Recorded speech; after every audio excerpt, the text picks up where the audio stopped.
bell button and enjoy the latest uploads from our حدیث پاک میں بتایا گیا کہ مومن جیسا ہو اس کی مانگی ہوئی ہر دعا اللہ تعالیٰ ضرور قبول کرتا ہے، مگر دعا کی قبولیت کی 3 مختلف صورتیں ہیں۔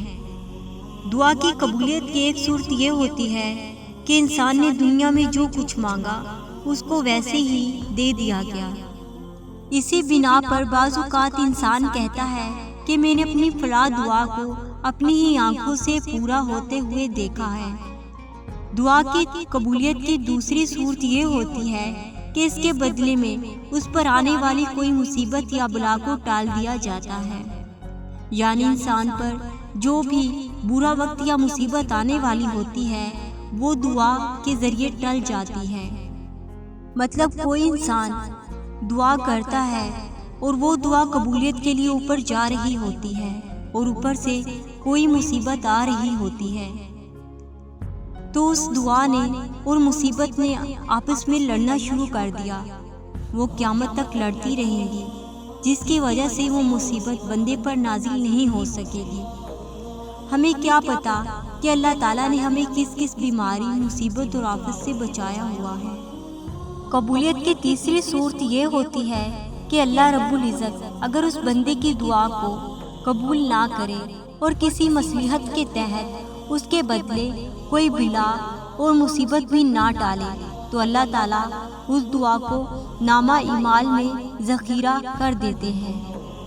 اللہ تعالیٰ اس بندے کو قیامت کے دن بلوائیں گے اور فرمائیں گے، میرے بندے تو دنیا میں مجھ سے دعائیں مانگتا رہا، تیری کچھ دعائیں ایسی تھی جن کا دنیا میں پورا کرنا تیرے لیے ٹھیک نہیں تھا، وہ دعائیں تیرے نامہ اعمال میں موجود ہیں، مگر میں وہ سخی ہوں کہ ایمان والا کوئی ایک بندہ بھی ایسا نہیں جو مجھ سے مانگے اور میں اسے نہ دوں۔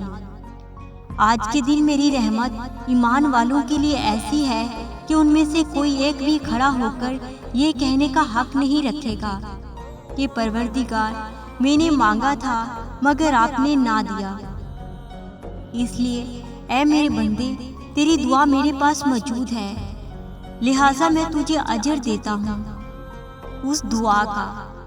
حدیث پاک میں آیا کہ اللہ تعالیٰ اس بندے کو اس کی دعا کا اتنا اجر دیں گے کہ وہ بندہ دعا کرے گا، یعنی خواہش کرے گا اور تمنا رکھے گا کہ کاش دنیا میں میری کوئی بھی دعا پوری نہ ہوتی اور میری سب دعاؤں کا اجر اور بدلہ آج قیامت کے دن مل جاتا۔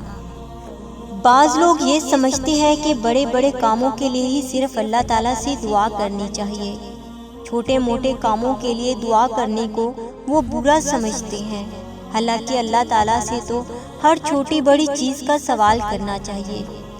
حضرت انس رضی اللہ تعالیٰ عنہ سے روایت ہے کہ نبی کریم صلی اللہ علیہ وآلہ وسلم نے ارشاد فرمایا کہ تم میں سے ہر شخص اپنے رب سے ضرور اپنی ہر حاجت کا سوال کرے، یہاں تک کہ جب چپل کا تسمہ ٹوٹ جائے تو وہ بھی اس سے مانگے، اور نمک کی حاجت ہو تو وہ بھی اسی سے طلب کرے۔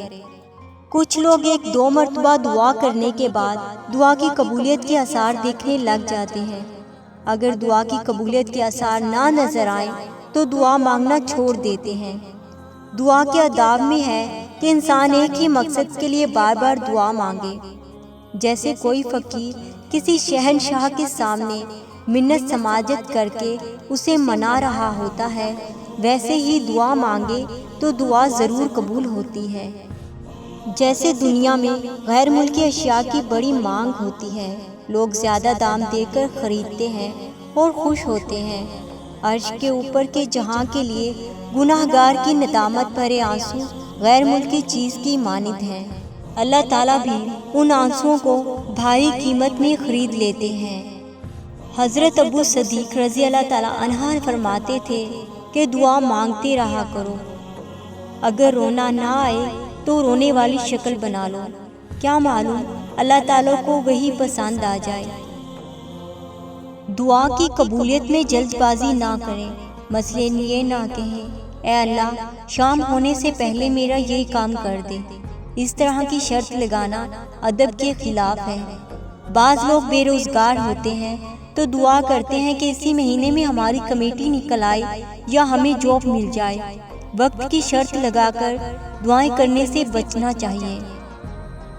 دعا کی قبولیت تبھی ممکن ہے کہ مانگنے والے کے دل میں اخلاص ہو۔ اگر کوئی رسمی دعا یا کلمات کہہ دے یا دکھاوے کے لیے دعا کی یا اس کے لیے رو رو کر دعا کی کہ لوگ دیکھ کر تعریف کریں گے کہ دیکھو فلاں کیسے رو رو کر دعائیں کر رہا ہے، تو ایسی دعائیں قبولیت کا درجہ نہیں رکھتی۔ بے شک اللہ تعالیٰ قبول تو انسان کی ہر دعا کرتا ہے، لیکن انسان کو اللہ سے ایسی دعائیں مانگنی چاہیے جن میں اس کے لیے رحمت اور عافیت ہو۔ جب اللہ سے مانگنا ہو تو اس وقت شرط رکھ کر مانگنا ٹھیک نہیں ہے، کیونکہ یہ خلاف ادب ہے۔ بالفرض ایک آدمی کو اولاد کی تمنا ہے، اس نے دعا مانگی، اے اللہ مجھے بیٹا دے یا بیٹی، آنکھوں والا ہو یا اندھا ہو، بس دے دے۔ اس طرح کی بات کرنا بڑی نادانی ہے۔ ہم کسی بندے سے تو مانگ نہیں رہے جو دیتے ہوئے پریشان ہوگا، ہم نے مانگنا ہے پروردگار سے جو زمین و آسمان کا مالک ہے، جو کل کائنات کا مالک ہے، ہم نے اس سے مانگنا ہے۔ اس لیے اللہ رب العزت سے خوب مانگے اور اس کی رحمتوں کو دیکھ کر مانگے، اس کی شان کو دیکھ کر مانگے۔ بے شک میرا اللہ دعاؤں کو قبول کرنے والا ہے۔